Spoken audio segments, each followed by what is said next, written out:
Hello everyone, আজকে আপনাদেরকে দেখাবো এই 2 টিয়ারের কেকটা আমি কিভাবে ডেকোরেশন করেছি। সো চলুন শুরু করা যাক ভিডিওটি। So let's get started.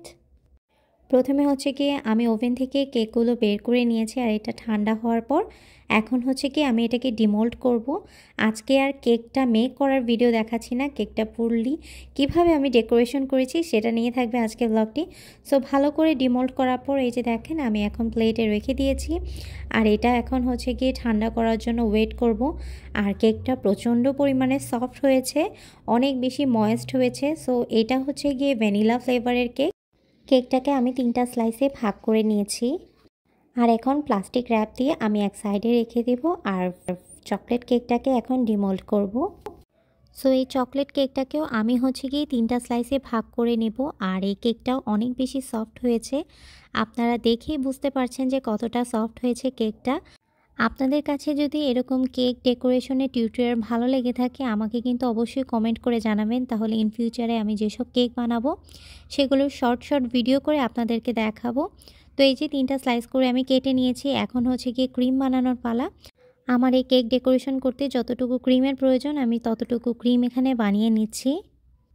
তো এখন আসি মেন ডেকোরেশনে। এখন হচ্ছে কি আমি একটা বোর্ড নিয়ে নিলাম, বোর্ডের মধ্যে একটু ক্রিম ভালো করে একটু স্প্রেড করে দিচ্ছি, যেহেতু এটা নিচের টিয়ার একটু ভালো করে ক্রিম দিয়ে দিতে হবে যাতে কোনোভাবে কেকটা না নড়ে যায়।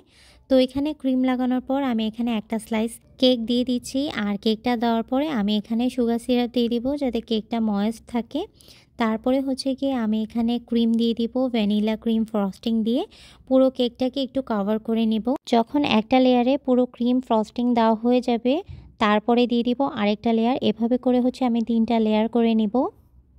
3টা লেয়ার করে দেওয়ার পর এখন হচ্ছে গিয়ে ফাইনাল একটা কোটিং দিয়ে দিব, আর এটাকে হচ্ছে গিয়ে আমি জাস্ট ক্রাম কোট করে নিব যাতে কোনোভাবে এই কেকের ক্রামসগুলো আর কোনোখানে না যায়। তো হালকা একটা ক্রিম দিয়ে এই যে ক্রাম কোট করে নিচ্ছি, আর এটাকে এখন ফ্রিজে রেখে দিব 10 থেকে 15 মিনিটের জন্য।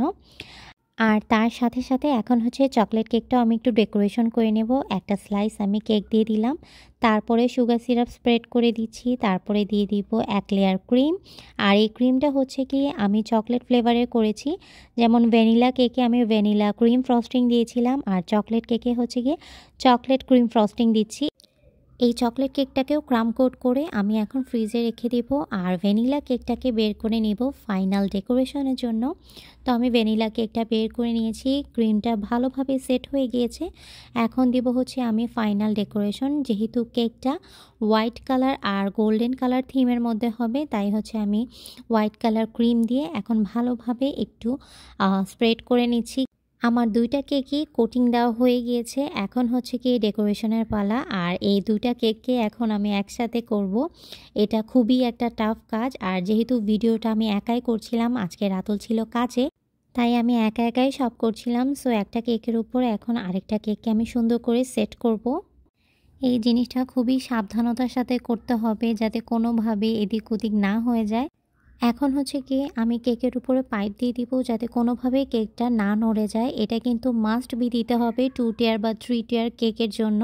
তো এভাবে হচ্ছে আমি 3টা পাইপকে আমি একসাথে দিয়ে দিচ্ছি। এখন হচ্ছে কেকটার মধ্যে ফাইনাল ডেকোরেশন করব, যেহেতু কেকটা হোয়াইট আর গোল্ডেন কালার থিমের মধ্যে হবে। সো আমি এখন গোল্ডেন কালারের যে এরকম শিমারির কালার রয়েছে সেগুলো হচ্ছে পুরো কেকের মধ্যে আমি ছড়িয়ে দিব, মানে বর্ডার লাইনগুলোতে। এটা দেওয়ার ফলে কিন্তু অনেক বেশি সুন্দর লাগবে। এভাবে আমি হাত দিয়ে পুরোটা বর্ডারে আমি এরকম শিমারি কালার ছড়িয়ে দিচ্ছি। শিমারি দেওয়ার পর এখন হচ্ছে গিয়ে গোল্ডেন কালারে আমি ফ্লাওয়ারগুলো দিয়ে দিব। 2টা ফ্লাওয়ার দিব আমি 2 সাইডে, একটা উপরে একটা নিচে। ফ্লাওয়ারগুলো সেট করার পর এখন হচ্ছে গিয়ে আমি গোল্ডেন কালারে এই বলগুলো দিব। এগুলো দিলে কিন্তু কেকের লুকটা একদমই চেঞ্জ হয়ে আসবে। আমি উপরে নিচে সব দিকে হচ্ছে গিয়ে এই গোল্ডেন কালার বলগুলো দিয়ে দিচ্ছি যাতে দেখতে অনেক বেশি সুন্দর লাগে। আর এই বলগুলো হচ্ছে কি আমি কিছুটা অ্যামাজন থেকে অর্ডার করেছি আর কিছুটা শিন থেকে অর্ডার করেছি। যখন শিনের স্টকে থাকে না তখন আমি অ্যামাজন থেকে অর্ডার করি। তো এভাবে হচ্ছে আমি নিচেও হচ্ছে গোল্ডেন কালার স্প্রে দিয়ে দিচ্ছি। আমার কাছে গোল্ডেন কালারের স্প্রেও ছিল, তো স্প্রে দেওয়ার ফলে কিন্তু নিচে অনেক বেশি সুন্দর লাগছে। আর নিচে আমি হচ্ছে একটু বর্ডারও করে দিব, বর্ডার দিলে কিন্তু আরও বেশি সুন্দর হয়ে আসবে। বর্ডারটা করার পর এখন হচ্ছে কি অ্যালফাবেট একটা ইউ লেখা ছিল সেটাও দিয়ে দিচ্ছি গোল্ডেন কালার। উশিয়া বেবির বার্থডে ছিল, তাই ইউ ফর উশিয়া। আর সবার লাস্টে দিয়ে দিয়েছি হচ্ছে গিয়ে 3টা বাটারফ্লাই না দিলে কিন্তু আমার কাছে মনে হয় কোনো কেকই সম্পূর্ণ হয়নি। সো এই যে বাটারফ্লাই দেওয়ার পর এইটা হচ্ছে কেকের ফাইনাল লুক। কেমন হয়েছে কেকটা আমাকে কিন্তু অবশ্যই জানাবেন। হোয়াইটের মধ্যে গোল্ডেন কালার থিমের এই 2 টিয়ার কেকটা আমার কাছে কিন্তু অসাধারণ লেগেছে। কেকের ডিজাইন আপনাদের কাছে কেমন লেগেছে আমাকে অবশ্যই জানাবেন। আমার কেকের পেজটাও ফলো করবেন। আমার কেকের পেজের নাম সঞ্জিদাস কেক। এত সুন্দর একটা কেক বানাবো আর কেকের সাথে একটা ছবি তুলবো না, তা তো হয় না। তাই কেকটার সাথে একটা ছবিও তুলে নিলাম। আজকের মতো এখানে বিদায় নিচ্ছি। আল্লাহ হাফেজ সবাইকে।